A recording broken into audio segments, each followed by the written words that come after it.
Well, hello again, and it's a beautiful day. In fact, I've just come back from a swim over the road where the sea is beautifully warm and clear. Anyway, today I'm going to talk about painting I've just completed.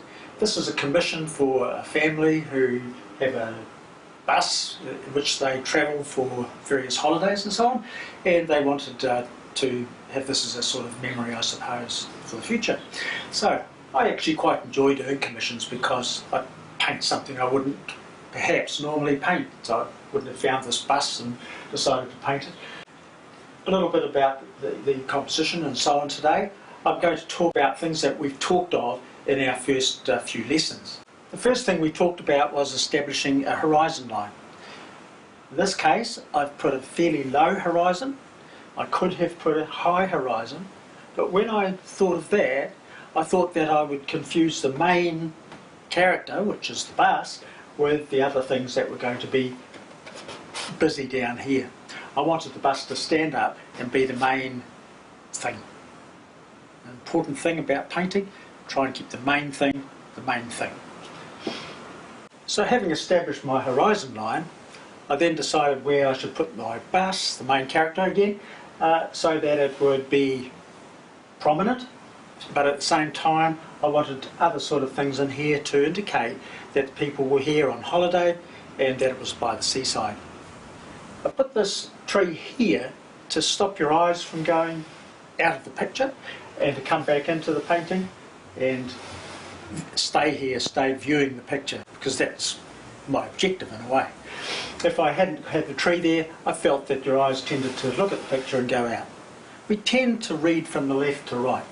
So this is where we come in, and we've got a nice wide opening here with plenty of light colour, and we come into the painting, and various lines like that, this, and even these will point to the main character, the bus in this case. When we are establishing our painting, we use lines like those that come into the painting to point our eyes towards the centre of interest, we might call it, or the focal point. To unify things, we repeat things. One of the things we repeat is shape. So I've perhaps repeated this shape in reverse here. And you'll probably find repetition of this shape up through here. And you'll find other curved shapes repeated here and there. So the repetition of similar shapes makes the thing look as though it's holding together. Okay, so repeating things like that helps unify the painting. Another thing we can repeat are colours. So I've used red as the dominant colour here, and I've put it here, here, it's suggested down here, a line through here bringing it into here, so on. The blue, here, here, through here, and then of course the green. I didn't want it the same here, so I've changed the green a bit, come up through here, and if you look very carefully, look closely, you'll see that I have put a little green line around all this red area here. This is to bring the green through the painting. Right, so by repeating things like shapes and colours and so on, I help unify the whole painting. I've also had a secondary point of interest, and the secondary thing is the family down here. I've almost made a little painting down the bottom here of the family. The little baby being held by mum, and father here holding the other son's hand. In one of the earlier lessons we talked about linear perspective, lines that sort of indicate that things are getting further away. So the bus is large here, so linear perspective is being used here in the bus. All right. We also dealt with aerial perspective, making things look further away by making things more pale, bluer, more muted as they recede into the background. I have not done that.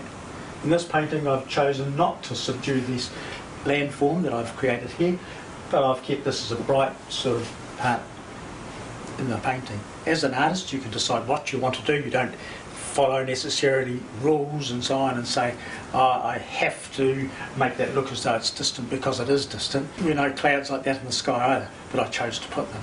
Right, so as an artist you are the one that is in charge of the painting, you're in charge of the whole thing.